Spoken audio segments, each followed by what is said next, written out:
The numbers told the story. They always do. It's one of those idiots who believe in analytics. This is a numbers game with Gil Alexander on VSiN. Good Tuesday morning to you. It is a numbers game at VSiN, the sports betting network, VSiN.com, Game Plus, iHeartRadio, YouTube TV. However you're taking us in, we appreciate it. It's Gil Alexander. This gentleman to my left, to your right, is producer number 9. So much more than a producer. Calais Baidalan. Calais Baidalan. How are you, sir? I'm doing great. How are you? I'm great. Oh, I'm spectacular. Just keep killing tennis. Tennis and football was, I didn't miss this weekend. We didn't miss. Didn't miss, including the Rams last night, which we'll get to momentarily. Interesting line for the Rams-Eagles game. At least I think it's interesting. Drew Dinsick will join us here momentarily to talk both National Football League, well, I shouldn't say both, a trio of sports, NFL, NBA, tennis. We'll try to get it all in with Drew with a couple segments. We'll give out the bets we have as well. Then Will Hill will join us.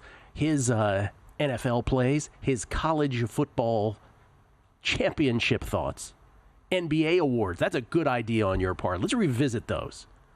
Let's. I made a couple bets over the weekend. Let's make us more humble with some of these bets I've made. Gil, I've had a couple bets that I made in an NBA awards market I don't even think you could guess. Oh, really? Yeah. Oh, okay. All right. And then Paul Carr, not only with his Premier League picks, which he does, moving the chains here all the time when he comes on the show, but it's the de facto sort of mid-season point of the Premier League season, so we'll get his mid-season thoughts on lots of things, relegation, who's going to win it all, where's the bets, all that, and more. Plus, I have something to say about this college football championship. We'll get into that. It's going to be an unpopular opinion, I think, although I think it's corroborated. I cannot be the only one who thinks this. Right. I know I agree with you already. Yeah, you already know where it's going. But I'm the wrong person to ask. Yeah. Okay, Minnesota and the Rams last night. Oh, I said, what's the team with the most pressure on it in the wild card round? It's a 14-3 team that doesn't want to go poof out of the playoffs. Well, guess what? Poof. The Vikings are done. Boy, oh boy. 27-9. The Rams do it in Glendale, Arizona. Of course, the displaced Rams, because of the wildfires in Southern California, in the Los Angeles area. And boy, oh boy, that was something last night. Even though I had the Rams +3 and on the money line, I didn't think that was going to happen. Let's go through it, because there's a lot of little quirks to this game. Rams open up, 7 plays, 70 yards, 4th and 1 at the Minnesota 10 as part of this. Jonathan Bullard jumps off sides for the Vikings. Next play, Stafford to Kyron from 5 out, 7-0 Rams, less than 5 minutes in. Stafford 6 of 6 for 64 and a touchdown on that drive. Then then a Minnesota 3 and out, and this is the first sack of Darnold. Part of that 3 and out was Byron Young sacking Darnold. That was the first of 9 sacks of Sam Darnold. Rams matriculated again, but their offensive lineman Bo Limmer with a terrible unnecessary roughness penalty. That's the only thing that kept him from getting in the end zone, probably. They settled for a field goal from Joshua Carty, 34 yards, 10-0 Rams, with 4 minutes left in the first quarter. Minnesota matriculates, but Kobe Turner sacks Darnold, second sack of the night. That stymied the drive. They did get a Reichard 34-yard field goal, 10-3, early second quarter. Then Stafford sacked by Grenard. Here's where the shenanigans of this game begin. Stafford is sacked by Jonathan Grenard. Cashman seemingly returns it 26 yards to the hizzy. and you're like, oh my God, it's 10-10. Where did this come from? But the review rules that Stafford made a throwing motion, and so you're thinking to yourself, at least it's going to be intentional grounding. But Puka Nacua was right around the area, so not only is it not a scoop and score, not only is it not a fumble, it's not even intentional grounding. It's nothing. The Rams get, and by the way, I think by the letter, it was probably correct. Oh, it was absolutely correct. This is us revisiting that conversation from last week. Intentional grounding has so many gray areas that I absolutely hate. And what did we seize on last week? What is the intent of your motion? Yeah. When intent is involved in the rule, guess what? He was not intending to make a completion to any receiver on that play. But Gil, did the ball go forward? It did. Yes. Mm-hmm. Was there a receiver relatively in the area? Yes, there was. So he was rightly called on the field. You can't spell intentional grounding without the word intent. That's right. You really can't. So Minnesota. So then the Rams get away with that. It ends up being a 3-and-out, a 12-second 3-and-out, by the way.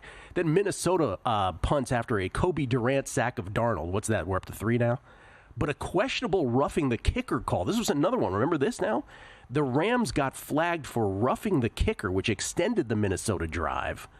And it looked like, first of all, maybe Camus Grugier-Hill blocked Jacob Hummel into Ryan Wright, the punter. Maybe not. Yeah. But I've seen, you talk about gray area calls. I've seen a lot worse called as running. They're like roughing immediately. Yeah, that's the one where there was probably too much contact for them to go running, but I thought to me it was a split the difference. I felt like I've seen worse this weekend. Like, we can't tell how much that guy might have pushed him into the punter, right? So I would have called it running or something. Anyway, 3 plays later, Darnold picked by Kobe Durant way late on the pass to Addison. Rams 3-and-out. I have no idea how Grugier-Hill did not block the ensuing punt. Minnesota matriculates. Then Darnold sacked by Ahkello Witherspoon. This is where the game went out of hand, starting here. So it's still 10-3. I believe this is the 4th sack, or up to number 4. Darnold sacked by Ahkello Witherspoon. He fumbles, scoop and score by Jared Verse, the presumptive, perhaps, Defensive Rookie of the Year. 57 yards to pay dirt, 17-3 Rams with 4:35 left in the second. Then second down ensuing drive. Darnold sacked by Byron Young and Neville Gallimore. That's 5, I believe. They do overcome it with a 3rd down conversion, but then 4th and 2 at midfield. Kobe Turner sacks Darnold. That's number 6. Rams set up at the Minnesota 39, 5-play Stafford to Davis Allen, wide open. And no one knew he was on the field from 13 out. 24-3 Rams, we go to the locker room. And this game, the competitive portion of this game, pretty much over. Kelly's watching mainly NBA. I mean, did your mind drift in the third quarter? Mine did, because I'm like, this is over. Oh, I was flipping all over the place, the NBA games, NFL. I mean, I was going back and forth. It's not like I missed any of this, but it was done. I mean, did you have any confidence in this becoming a game at all? No, nor did it really, except for one little blip. I mean, Darnold sacked 6 times in the first half. We just went through all of them. Now, were all of those Sam Darnold's fault? No. The offensive line, shoulders some of the blame. But there are a few of these where Darnold just held onto the ball and didn't get rid of it. And it was just egregious. Third quarter, Minnesota punts after Darnold misses an open Jalen Naylor on 3rd down in midfield. Cardi field goal makes it 27-3. Then Darnold to Hawkinson for 26. Here was the one blip of the game for the Vikings, the one sort of high point. Darnold to Hawkinson for 26 out. 2-point try fails. It's 27-9. After a Rams punt, Minnesota gets it to the Rams 37. I don't know, maybe this is going to be a ball game after all. But Darnold takes a 7th sack, this time from Michael Hecht and Braden Fisk, on a play he had ample time to throw it away. Did not. They have to punt. Rams, first play, Blake Cashman grabs Kyron. Okay, we got to talk about this play. There were so many little things in this game that drive me crazy. So it's 27-9. The game itself is out of hand. But first play for the Rams on the ensuing drive, Blake Cashman grabs Kyron Williams' face mask. There's no flag. Even Joe Buck says, we don't see a flag. And you can hear Matthew Stafford screaming at the refs that Kyron Williams got his face mask pulled. All of a sudden, the refs get together, face mask called, 15-yard penalty. There was never a flag. It was like an NBA thing where Matthew Stafford induced replay assist to call down and make the call, or they were trying to say replay assist wasn't involved, but it sure felt like they were. Either way, there was no yellow flag on the field ever, and they call this after the fact. I mean, this is another one of those moments where I'd say I'd hope that replay assist was involved, but we don't know, Gil. How do we know? Well, I hope it wasn't involved, because now I'm even further confused about replay assist, because now you can do that with replay assist? I have no idea. Anyway, they still had to punt. And then Minnesota down. This is the final part of this game. Minnesota down at this point, still multiple scores. They display no urgency with 2 run calls. What are you doing? What are you doing? It's 27-9. They're just calling run plays, 2 consecutive run plays. By the way, then an 8th sack of Darnold. They turn over on downs. And after a Rams 3-and-out, just for good measure, Minnesota last time with the ball, a 9th sack of Darnold. 27-9 Rams. Good God. Now, there's so many things to say about this game, and we'll project it forward to next week. I'm shocked that the line we're seeing some 6.5s now. No way. In favor of the Eagles. I got it at 6 plus 6 on the Rams. You know how I feel about the Rams. I had them last night. I had them last night plus the points. I had them on the money line against the Vikings. And I'm the one who's been saying all along, there's just a little voice inside my head that makes me think the Rams are the sneaky, freaky brother sneaking in from the rear. That they're the team that everyone's underrating. They go to Philly at 6 consensus, but I'm seeing some 6.5s now. And I quite frankly, I understand why the people, why I've talked to Fezzik, for instance. He's all over the Eagles. I understand what his point is, right? Oh, well, really? It's a warm weather team. They've still got the wildfire stuff with their families. They're going to cold Philly. I don't see it, man. I don't think it should be this many points. I mean, I'm seeing 5s out there too. So Steve's probably laying 5. You're catching 6.5. That's a big difference. I thought it was going to be somewhere in that dead man's land, 4.5 to 5.5, and I'd have absolutely no play on this game because I think I was expecting to bet the Eagles going forward. There was enough concerns, especially injuries, in that game last week with the Eagles for me to say, okay, I don't know if I'm as interested this week. Still, with where this number's opening up for me, it would be Rams or nothing. The other big thing, of course, there's many big things for this game, but the other one that leaps to mind, of course, is the fate of Sam Darnold. And I was on Will Hill was on the show here last week, or the week before, whichever week it was, we were talking about what are the Vikings going to do. And I said, despite all this great play from Sam Darnold, I think the Vikings probably let him go. And they go with the kid, J.J. McCarthy. Now, it's not even a debate, I don't think. Yeah, I think the long-term stuff never made sense to me. Either you franchise him or you got to let him walk. I think they've seen him perform. Now, part of it's the offensive line for sure, but they've seen him perform in the biggest games. That's all they're going to remember. Yeah, that's it. We'll come back. Drew Dinsick, NFL, tennis, NBA. That's next. Numbers Game, VSiN, the Sports Betting Network. Time. There's nothing more valuable. It's what drives everyone to make the most of every moment. We celebrate living large in the now. In a city where time disappears, we create experiences that electrify the soul and memories that will last forever. We go big, we go all night, and here, everyone is invited. So get loose and get loud. This is Circa. You'll have the time of your life. So, Paulie, have you had a chance to read the VSiN Daily yet? Yeah. Came in at 3 a.m. What's Bill doing up that late? Well, rumor has it starts off with a 12-hour meditation session. Then he just pours himself over film and live TV, really focusing and taking it all in. Bill's in with the biggest insiders, talking trade secrets, strategies, the whole nine, absorbing the info. And then and only then can the writing process begin.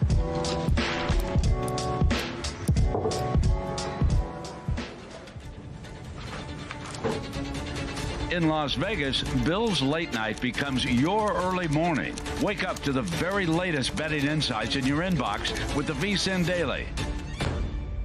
Sign up for free at vsin.com/newsletter. Coming up on the next edition of Follow the Money, we will recap what took place Monday night between the Rams and Vikings. We will also move forward with that game as the winner will take on Philadelphia. We'll go over all the point spreads and the totals that are updated for the divisional round of the NFL playoffs. It is a loaded card, specifically in the SEC and college basketball. We shall discuss. And player props in the NBA, plus Circa owner and CEO Derek Stevens on the program. That's coming up Tuesday on Follow the Money, 4 to 7 p.m. Eastern Time, right here on VSiN, the Sports Betting Network.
Game on VSiN, the sports betting network. We're getting ready for Big Game 59 with a big deal to match. Save $59 off a VSiN Pro annual subscription when you sign up using promo code ANG. How about that?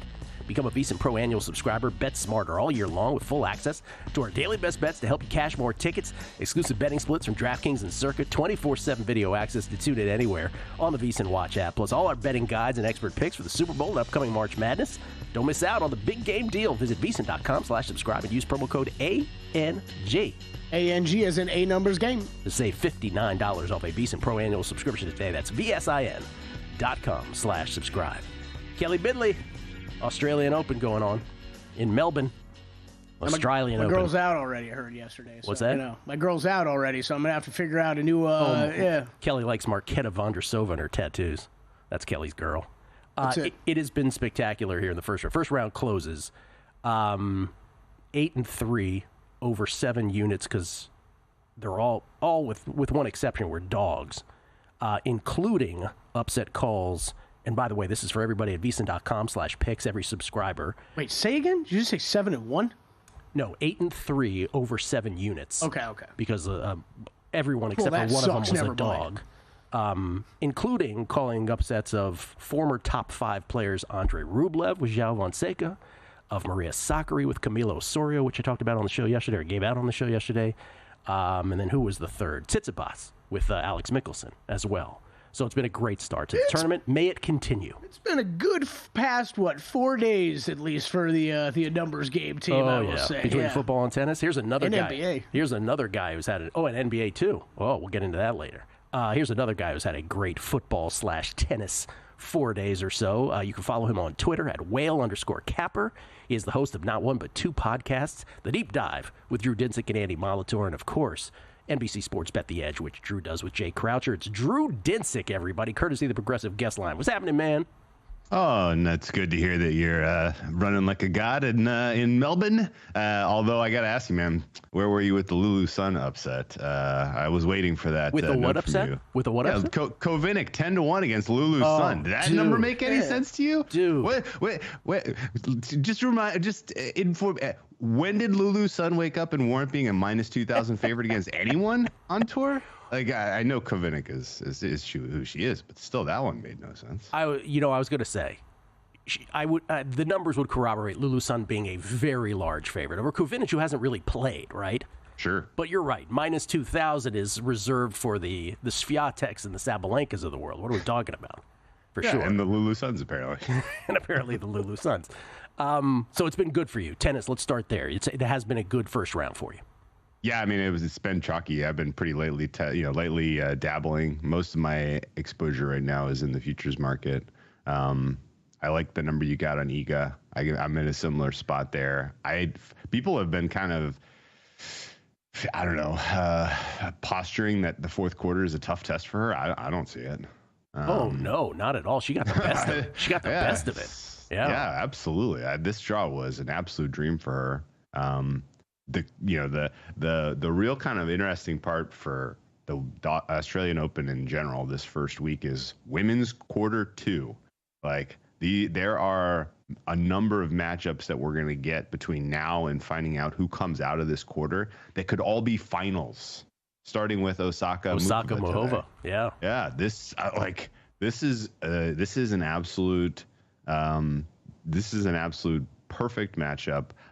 We saw these two play in the second round of the U.S. Open where Mukova, I thought, played her best match of the entire year last year. She takes out Osaka in a really competitive 2-setter. This sets up very well. Osaka, of course, came into this with after withdrawing from her final, being up 1-0 against Clara Townsend. Had a spot of bother against Caroline Garcia, but in that, she was more emotive and more engaged in that tennis match that I've seen Osaka in a match in a long time. I think she obviously has a presence of mind that she's live for this tournament, and the draw did her 0 favors if she does get by Mukova. And I know you have a long shot on her, but I like her at price. I bet her at plus 240 yesterday. It is now plus Sorry, plus 216. I agree with the kind of the directional move. I think there's still some meat on the bone there. But it's going to be a very tight one. And assuming she comes through, or really the winner of that, who I think is live to win this tournament, has to play presumably Bencic and then Goff and then Pegula. Like that, all of those matches are must-see appointment television. Set your alarm, get up in the middle of the night, and grab a coffee. Kind of tennis. So true, that's the problem. It's like I gotta sleep at some point. Like it's I'm waking up to winners and I can't watch it, but I want to watch them. But it's the time zone thing is tough. So just to be clear, for those who might have missed it, you are on Osaka today plus $2, north of plus $2 against Muhova. That was what you were saying. Yeah, there. I think Osaka's live, and honestly, the market is pricing her. For this match, I feel like she's shy. There's some skepticism in the market right now. I would have expected this to open around 160, 180, and the fact that it opened in the 240 range was a what? But yeah, if she does get this win, then I don't think you're going to get as favorable a price against Bencic. I don't think you're going to get a favorable price against Goff, because Goff is just a market darling right now, even though in a straight sets victory in round one, she looked a little nervous, I thought. And then, against Pegula, who I was kind of cold on when we previewed the Australian Open, she looked great in her opening set, just absolutely burying the up-and-comer Maya Joint. So, the second quarter is really, is going to be fascinating to try to thread some needles. But I think I'm just going to back match by match Osaka until she loses. Anything else today before we move on? Anything else? Sure. Yeah, go ahead. Match of the day, at least in terms of drama and attention, that's not, a potential final, is Pegula Mertens. I think that one is very close in terms of just that the margin is close. The total is sitting at 20.5 is not correct. I think this is very live to be a three-setter. And if not a three-setter, at least one tiebreak. So I played over 20.5, and then I sprinkled a little over 2.5 sets at plus 184. Okay. Australian Open moves into the second round from Melbourne. Drew was kind enough to do the pre-draw Aussie Open podcast on Beating the Book with me. Zach Cohen, kind enough to do the post-draw. So check it out if you're still interested in doing so. Drew also, though, is going to do the divisional round megapod with us, with Todd Wishnev, Will Hill, and myself this week. He couldn't do the wild card round. What were you just saying off air, Drew? It goes. It's the way it always goes, Gil.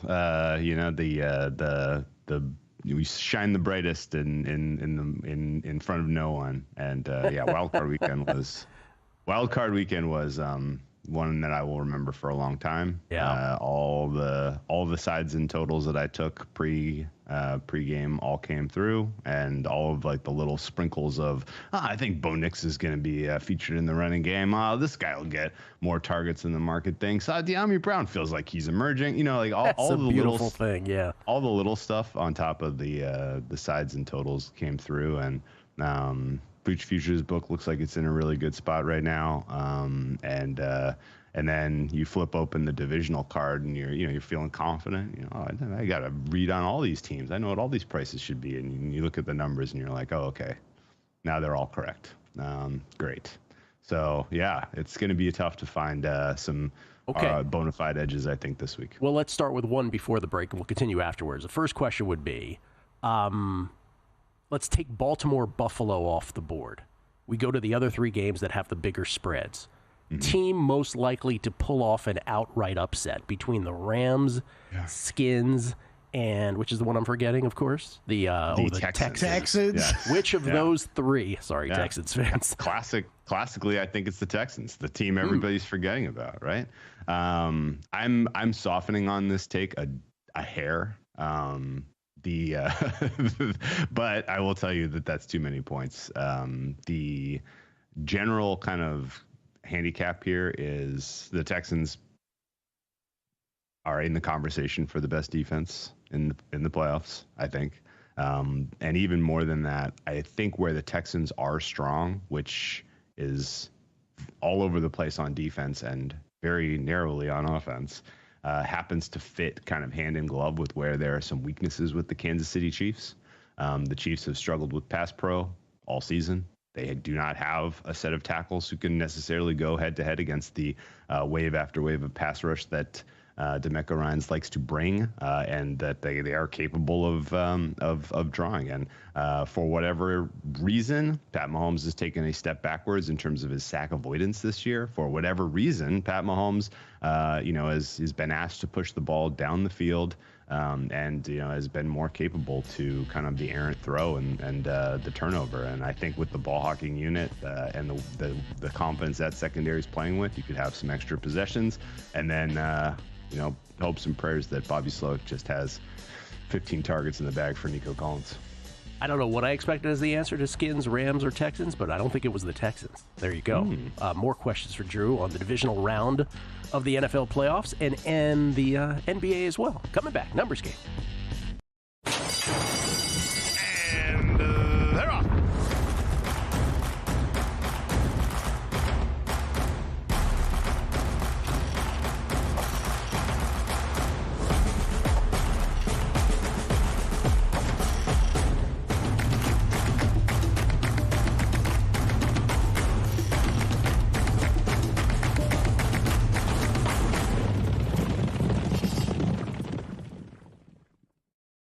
Sports betting game with VSiN's exclusive betting splits.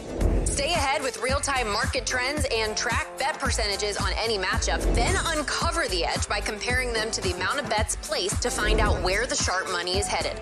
Upgrade to VSiN Pro to access betting splits, live odds, line moves, power ratings, and in-depth game analysis. Go to vsin.com/pro to join VSiN, the sports betting network.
This is VSiN, the sports betting network.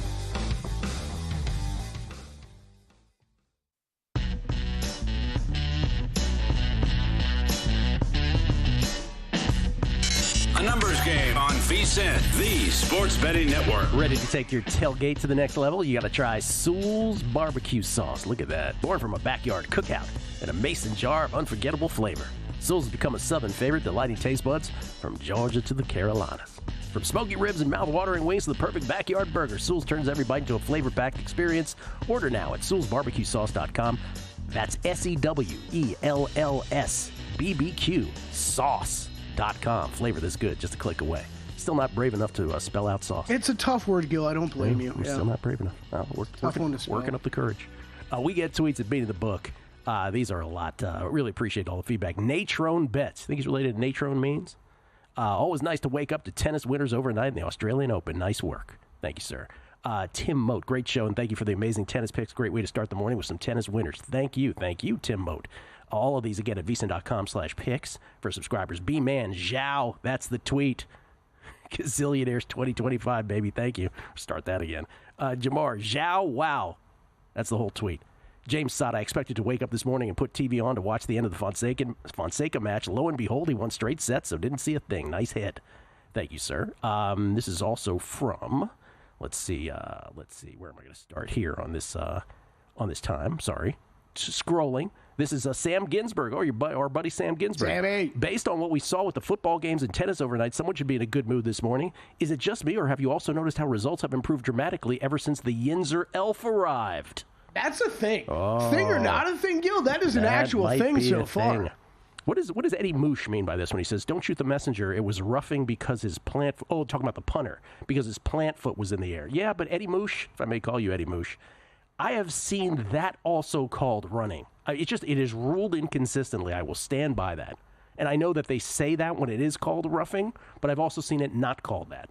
I thought it was clear roughing as long as you weren't going to say he was pushed into. And he might have been.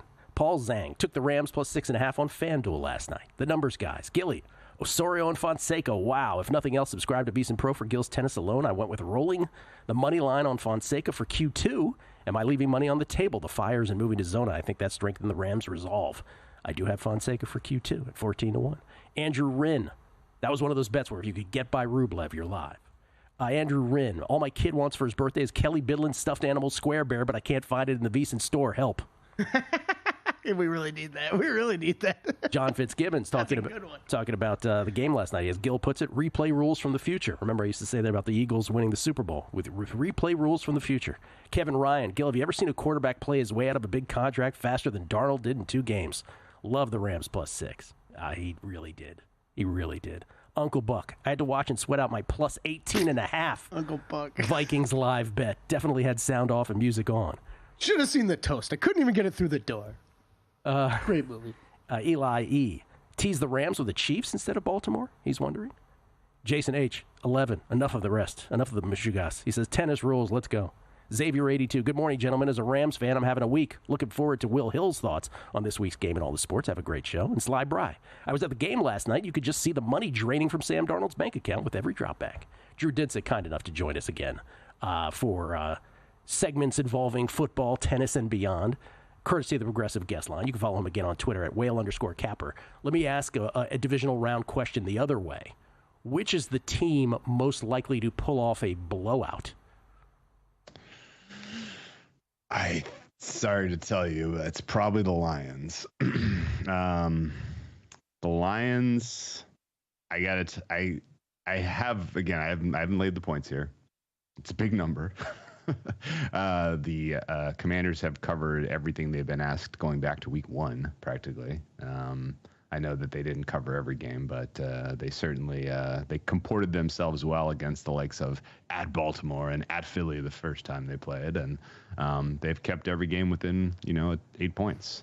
So seeing a spread larger than that does give me pause. But I will tell you that watching the Commanders defense, in particular, watching Bobby Wagner out there in the patrolling the intermediate middle of the field.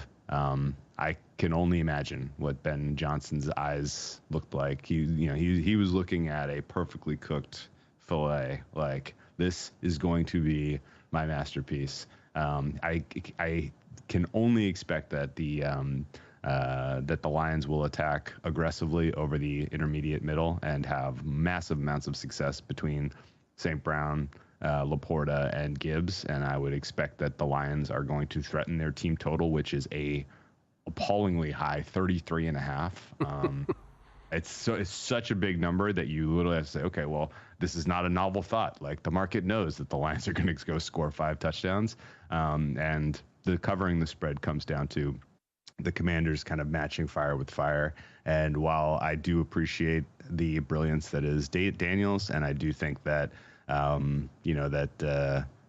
he is a special and unique player, there is a chance that this week in Washington is a lot of mission accomplished.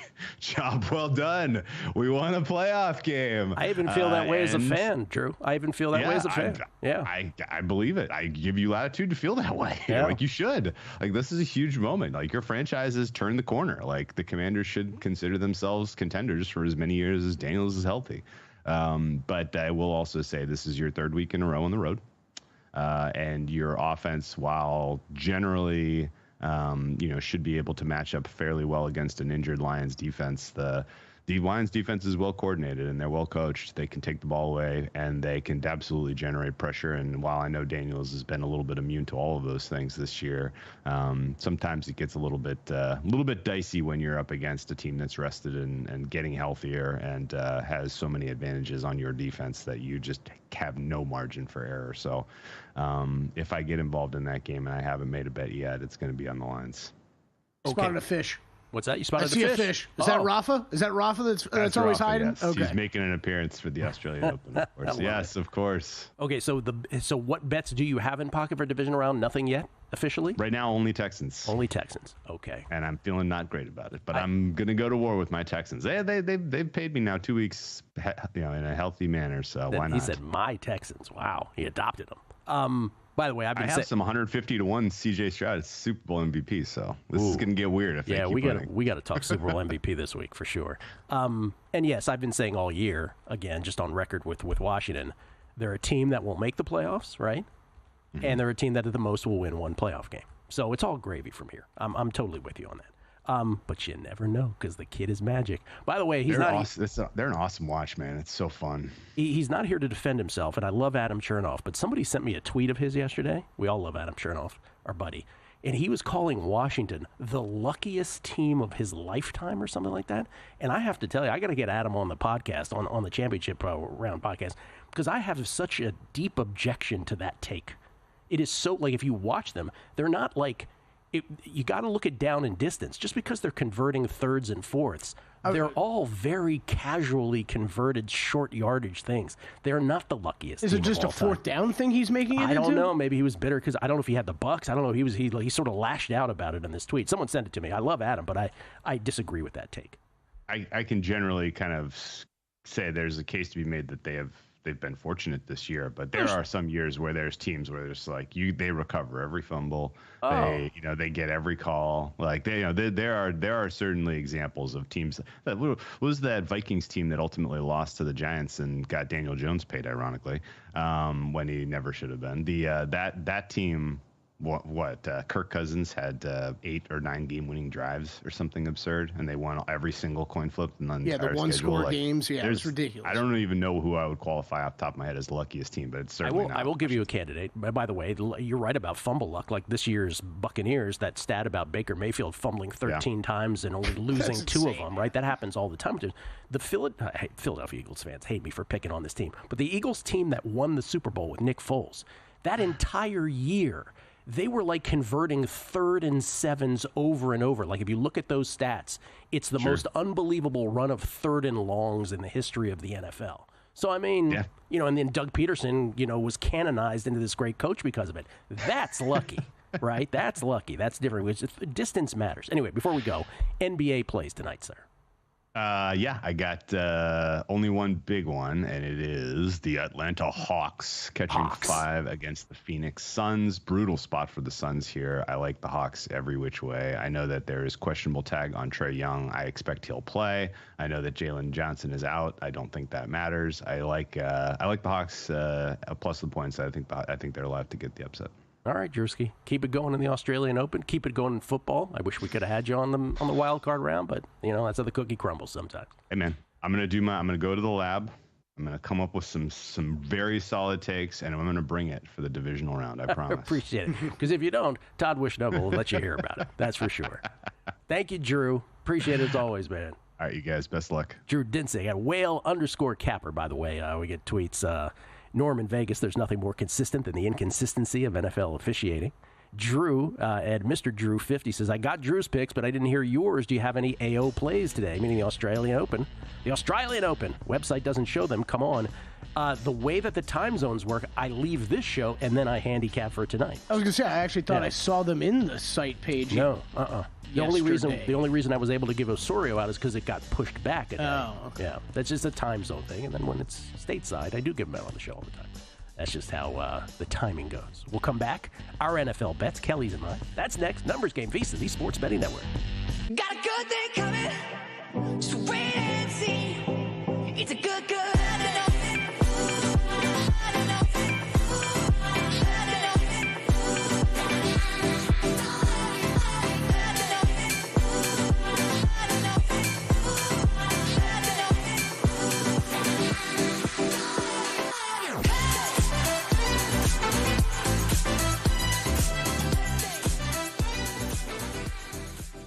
You spoke, we listened. Introducing the all-new VSiN Watch app.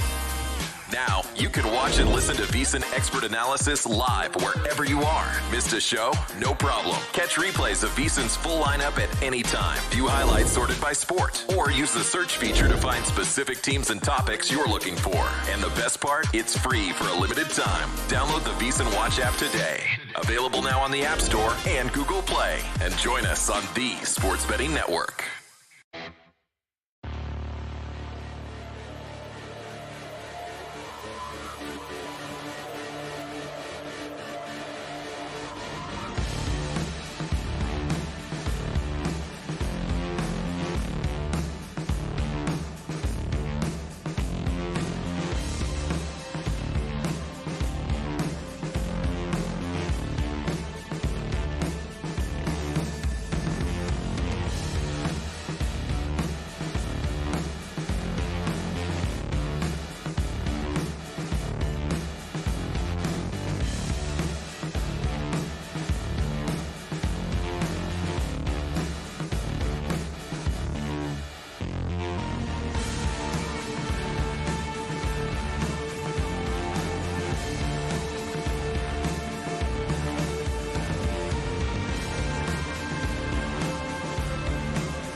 postgame on VSiN, the Sports Betting Network. Don't forget the big news. We are 3 days away from being back on Sirius XM. Let's go. Channel 158 is where we're going to be.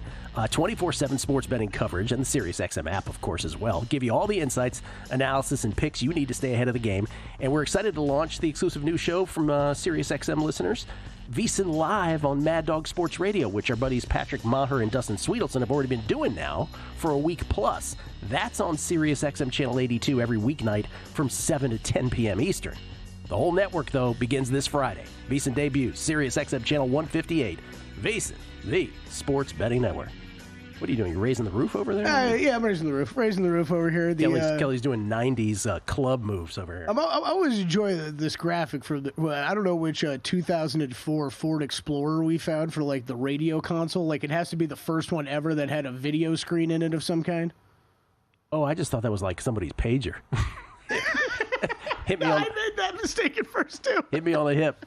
It's a car radio, man. I had a buddy, Andre. Andre used to be like, hit me on the hip. I'm like, all right, okay. I'll hit you on the hip. Hit me on the hip. We get tweets at Beating the Book. This is from Logic 3. Oh, no, first of all, this Dale J. Madecki. Sorry. Dale J. Matecki. Stay hot, Gil, in a reference to Coming to America from Trading Places and you being Mortimer finding the $1 bill. Mortimer, we're back. What is this from? Logic 3227. Best part of the movie is when he punches the clown. What movie are we referring to there? I don't know. I've made like 3 movie references already. Rando tweets. Rick Ollier. Oh, Uncle Buck. Thank you, Uncle Darnell. Buck. Yeah, Uncle Buck. right. Thank you. Rick Ollier. Welcome to the Colts, Mr. Darnold. That's his prediction. T for 3. There's no hate from this Eagles fan. I'm not changing my basement Super Bowl 52 decor anytime soon.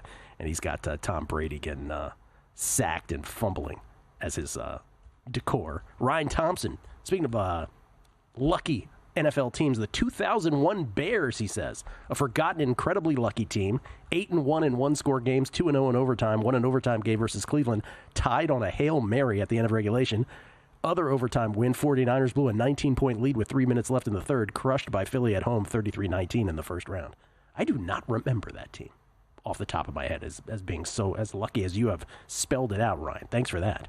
This is I'm trying to pull up right now the first starting quarterback odds, by the way, for Steelers and some places. Oh yeah, some places, some random places. Russell Wilson 3-1. Next up is Sam Darnold plus 350, and then it's Justin Fields at 4-1. Sam Darnold is that short there? He's really? that short for the Pittsburgh Steelers. $25 on those? They yeah, think? Probably. Aaron Rodgers 8-1, Jalen Milroe 8-1, Quinn Ewers 9-1. Let it begin. I just want to say this before we get to some more NFL stuff. I had this thought, and I had this thought because I was listening to the promo on the way in, our promo that we do.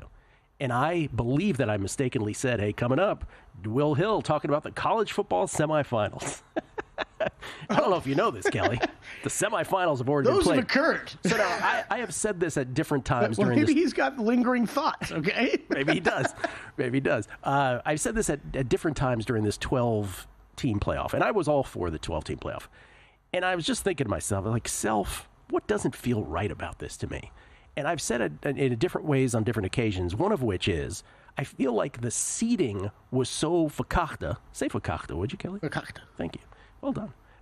I feel like the seeding was so messed up that I had to keep consulting the bracket. Who's playing who again, right? Which I never have to do for a 64-team March Madness. Why would I do it for a 12-team college football playoff? So I think it could be any number of reasons.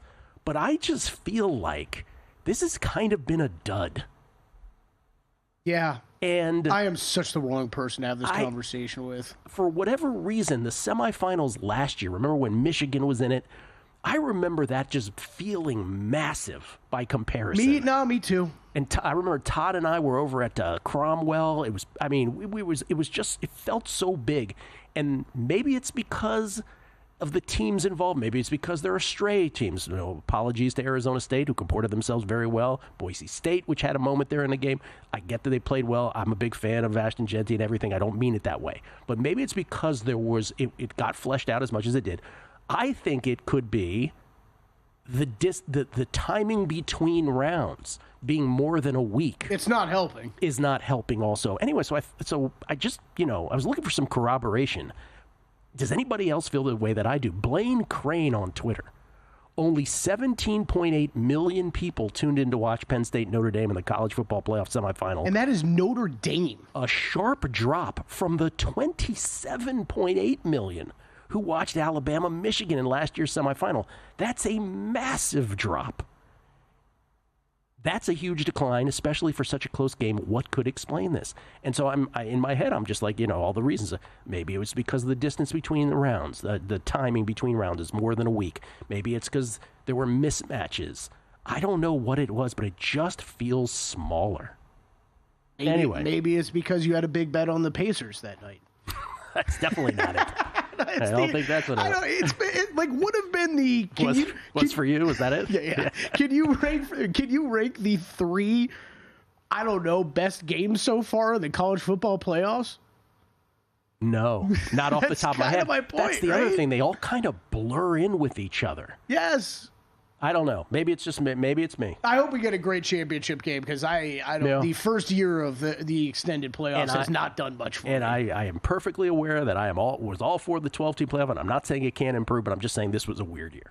I felt like. And the problem is, though, is if you keep having these, if it feels like this to me and you, and if it feels like this to others, then you get back to some of the problems of the 12-team playoff become even more significant of the regular season not mattering as much. So then you're gonna sit through a regular season knowing it's not gonna matter as much, and then get to a playoffs that so far has not been very good. Or is it just that the NFL is so mammoth that it overshadows it? And then for me, there's the Australian Open. For you, there's basketball. So it's like, oh yeah. I think without a doubt. You get a guy saying, oh, yeah, coming up on the show, we're going to talk about the college football semifinals. Gil, I don't know if you know this, but those have been played already. Unbiased, I think that definitely the NFL and the length in between games has something to do with it. For me, it's the length. Even if it's just it's small, it's something to do with it. Something to do with it. What do you have in pocket for divisional round? I'll tell you what I have. I've just got the America's Teaser this week, man. America's Teaser, the Kelly and the Square Bears all over. Although I guess we're far out of teaser range now. It's out of teaser range now, so good on you. So yeah, Lions and Chiefs for me, and that's it so far. I know you've got a bet coming up, but I was surprised by that number that we opened up with too, with the Rams and Eagles. Well, I don't have anything surprising for people if you've been tuning in. It's very consistent with what I said yesterday on, first of all, the first bet I made was Baltimore. And I didn't get there. My guess yesterday was -2.5 on the Ravens, or that was my first guess of this game. And even yesterday morning when we were doing guessing lines, the Bills were still favored. And I'm like, I think I couldn't understand that line. I was shocked by it. It has come my way. I screwed up. The Ravens are now favored. What's wrong? No, I was staring at that on the openers, right? Yeah. When the Bills were 1.5-point favorites, I'm like, I should tease this up because the Ravens are going to get bet, and I might be able to tease the other side up too. Now, of course, I didn't get it quick enough, so I have the Ravens -1, but I'm happy with that. And because, I've had them power ranked number 1 for almost half a season now at this point. Detroit was still number 1 before that, I think, for as long. But that's how I feel about the Ravens. Awards votes are in, right? Awards votes are in. Yeah, all this talk about I don't have to propaganda won't matter at all. Propaganda's over. Okay, so yeah. I know I'll be on the Bills at some point, Gil, because I just trust Josh Allen over Lamar Jackson in this big time spot, but I don't know how I'm going to play him because I don't know why there'd be any reason to bet the Bills now. This number is just moving the Ravens' way, and I don't know that it's stopped. And if it gets into teaser range, I will gladly tie Chiefs or Lions back into another teaser. I think those are great teaser options for the week. I got Lamar at 12-1, and I got Jaden at 7-1. Let's make it happen. The MVP Offensive Rookie of the Year, Kiniella. Let's go. Man, you guys nailed that rookie. I remember saying it right when you and Crack went over to bet it at the D, too, and I was like... Remember, I lollygagged before I bet it, and it was still available at the D. Still available there, and I was like, I should really be betting that with you guys, and never did. So I'm on the Ravens. Just that's how I feel about both football teams. There's no knock on the Bills. I just think the Ravens are great. And then I took the Rams. I couldn't believe... Remember yesterday I was saying, hypothetically, that I thought that the Eagles would be 2.5-point favorites against either Minnesota or the Rams. Now, after the game last night, I was like, okay, maybe not 2.5, but maybe 3.5. Right? I was thinking about that after we did the show yesterday. Yeah. I was like, no, like Rams have to be on the other side of 3. But as dominant as the Rams were, the fact that it's still 6, and again, I'm staring at a 6.5. Is it still there at 6.5 here? Let me see what I'm looking at. No, it's back to 6. So 6 is kind of where it's settling right now anyway. But I actually expect Rams money by the end of the week. I do. So I'm on the Rams because I just think they are the team. If you came to me again and said, okay, if it's not going to be the Bills, Ravens, or Chiefs, and it's not going to be the Lions or Eagles, those are 5 out of the 8 teams. Which of the other 3 is the one that could sneak up and get to the Super Bowl? It's always been the Rams for me. Trey Young, president shoot-around. Hawks number on the move. If you were, It's very exciting. Coming back, Will Hill, all his bets and more. It's a numbers game at VSiN, the Sports Betting Network. And we're out. Okay, give me 1 sec. I need to load funds into my gaming apps. Stormy, really, with a